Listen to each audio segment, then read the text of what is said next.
Yeah.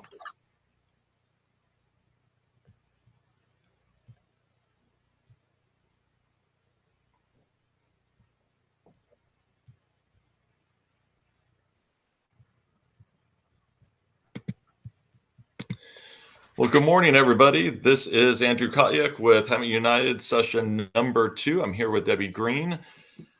Some interesting things have definitely happened over the weekend. I was getting some feedback from our downtown business owners off Harvard, South Harvard area. There had been a lot of homeless starting to come in the alleyway behind Strawberry Bicycle Shop and around Oddfellows in that region. It was starting to cause a lot of problems for the downtown area. We're not sure why all of a sudden they were being attracted. I don't know if somebody was hiring them to do some work on some buildings or or feeding them or what was going on, but it seemed like there all of a sudden was kind of an attraction to them.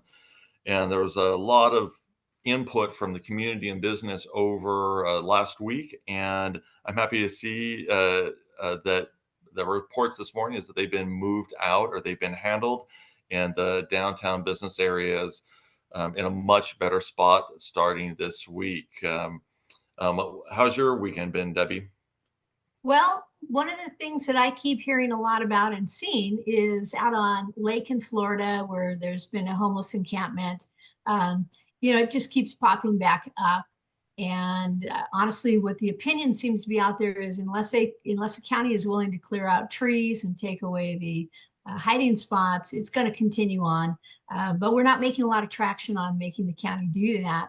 The other area that's been a big concern is out on Dartmouth, behind Dartmouth and those vacant lots there on the south side. A lot of large encampment. I've seen it next to the buildings between Stanford and Dartmouth, where there's professional buildings. I talked to owners in there, and they're concerned. They are very worried what's happening, and so I think everybody needs to contact the county and keep pushing to eliminate some of the uh, encampments that we have and the problems that we're seeing. And they are definitely in the county as well. No, I have seen those areas, and a lot of people have been messaging us actually on those same places and those same concerns. We're getting a lot of feedback on different concerns out in the county areas, as you're aware, with the tiny shacks and or the farm that was shut down recently by the county. Community, please keep giving us that feedback. Your eyes and ears, just like what Debbie's talking about. It lets us know what these trouble spots are, and we're marking them up, we're plotting them on the map and pinning them on how do we clean this up and how do we get local control to maybe handle some of those things as well. So appreciate that. So I have a question for you. In our polling that we've been doing, and thank you everybody that has given information and input, because this data is critical in forming the resolution moving forward. But one of the biggest concerns has been taxes. Then with the annexation, is it true that property taxes will go up? Thank you, Debbie. You're right. I mean, this is definitely some information that is being propagated out in the community and trying to scare people with this basically lie, right? About your property taxes going up, and they have to go up because the city has to earn money, and that's where those things are coming from. No, right? And people can call LAFCO. We'll actually put some of this information up on our social media site. But to increase anybody's property tax requires a ballot measure. People have to vote on that sort of thing. It has to be at election time, and they have to vote on increasing their property taxes. And for what reason? I mean, there's a whole requirement on why and what and where the money's going. That is totally a falsehood. Nobody's property taxes are going up. Um, the split changes a little bit between the county and the city. And that's one piece out there too. A lot of people say, "Oh, the county is going to get the majority of the property tax, so again, the city's going to lose." And I just kind of laugh, right? Because everyone, every community around us that's annexed and did this split with the county, Temecula, Murrieta, Menifee, Wildomar. If that property tax split was so horrible, I don't think these cities would be doing so well.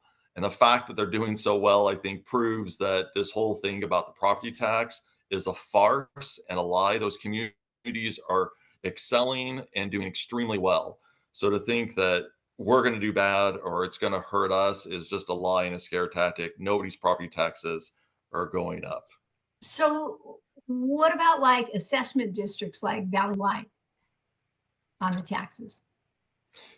Yeah, I was so surprised. I heard a longtime farmer that is not in Valley Wide District make the statement that he believed that his district, that he was going to be annexed into Valley Wide Parks and Recs taxing district through the city annexation. And that's not true. And the same thing with Melrose, right? Those districts have their own lines drawn, their own process drawn. This is nothing to do with any school district, water district, park district. None of those district lines are changing. Their taxes aren't changing. All this is doing is changing and including what is the sphere of Hemet and people that have a Hemet address to actually fall under the city of Hemet versus just directly the county. They'll still be under the county, but those benefits will be coming back to our residents versus going to the county from the federal, state, and county that's based on population. So that's not a concern. No one should be worried about that. Okay, so one of the other things that I keep seeing out there is tied to that same concern is a statement that property rights are going to be taken. What response is there to this? So, I think this is really a litmus to why I'm involved. And that is as we see California develop, right? We're in Southern California. We know it's a high growth area. We see the growth in Winchester. We see all the traffic on Sage Road. We're seeing these developments come into Val Vista. So, um, when the county develops, their master plan really hasn't been updated for these areas of the county that are part of the Hemet community. And there really aren't protections for people to preserve their way of life and their property rights. And I think it's kind of the opposite, right? The annexation isn't trying to take people's property rights, and there's no property rights to be taken.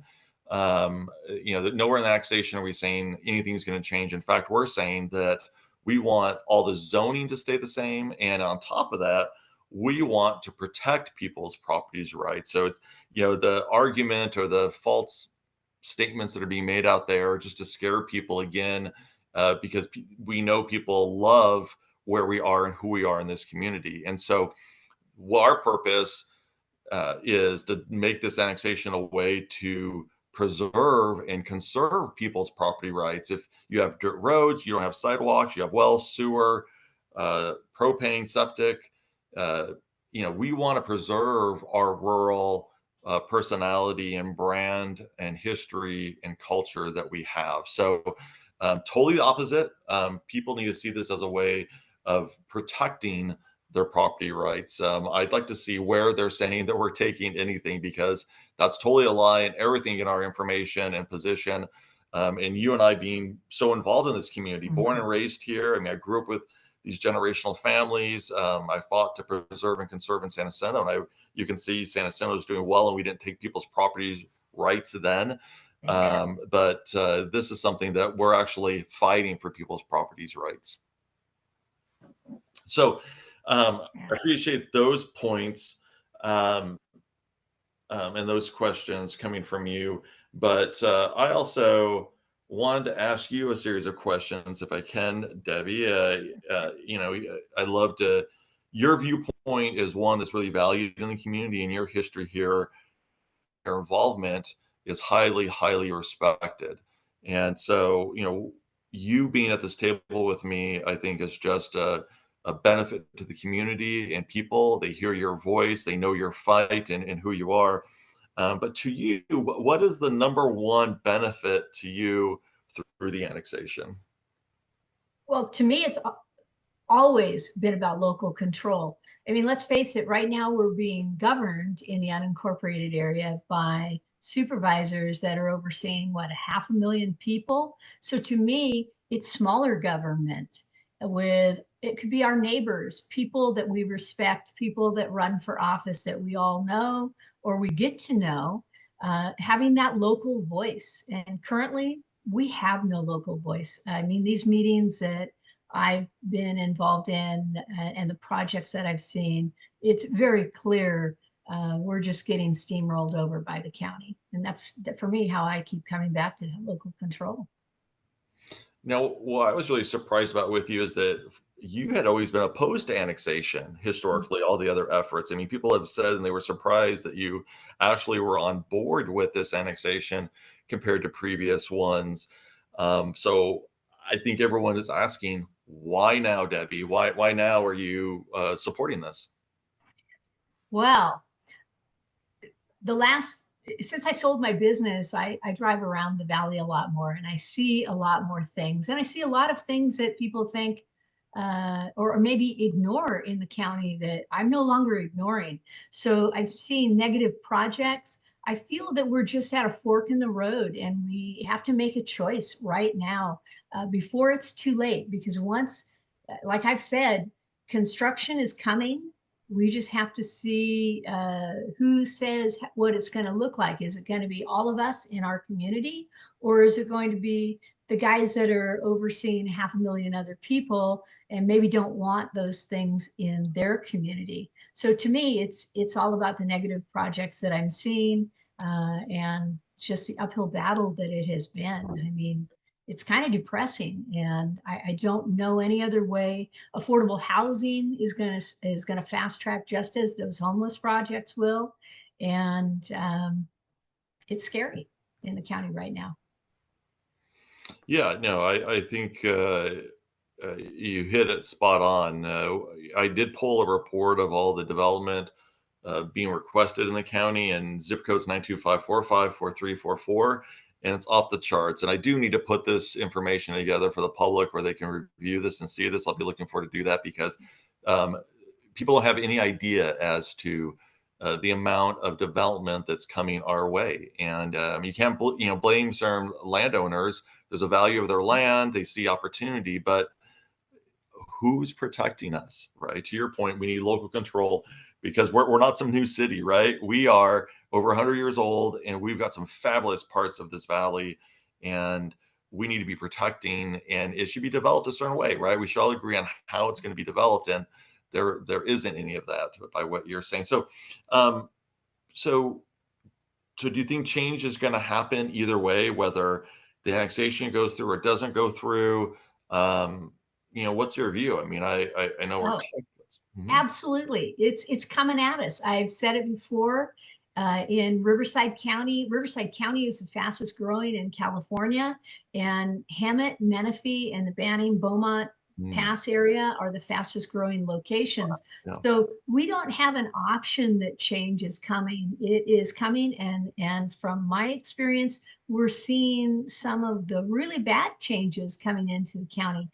One of my big concerns is when you see a project, take for example, that project at the corner of Hemet and Stetson where they put up those little modulars and no permits on that. You contact the county over and over. You play word games with them to try to get answers. And my question is once they let somebody, they close their eyes, they let somebody build and it's illegal, do we have to live with that forever? Or how long is it going to take the county to take that down? And I know, I mean, I rally people all the time to communicate with the county, whether it's environmental health, the permit department, the building department, whatever department, the supervisors, and none of us are getting any traction. And but again, we're being governed by people that are overseeing 500,000 people. And talk about staffing problems, they've got them too. So I just again am back to that local control and this fork in the road. Once these developments start building, if annexation doesn't go through, eh, they're going to do whatever they want with us, and the roads are going to be a problem. It's all going to be It's not going to be anything that everybody says they want, and they're going to have no say in it. So it kind of sickens me, but I stay positive and I just keep trying to move forward. Hopefully people start to listen instead of just, digging their heels in and saying, no, I don't want anything to change. That option is not on the table at this time anywhere. Well said. Well said. So, yeah, everybody, this is really highlighting the importance of local control, your voice, your neighborhood, your community, and keeping it that way. This is the opportunity for us all to do that. So, definitely appreciate that information. Very valuable. Well, that really wraps it up for today. Please send us your questions, comments. We love to hear from people about the things that they're concerned with or that they'd like to have. We also are going to be doing certain interviews as well. So please, if you haven't, go to our Facebook page and make sure that you follow Hemet United so that you're up to date on our information. We look forward to seeing you next time. Remember, Hemet first. Absolutely. Talk to you later. See you soon. Bye.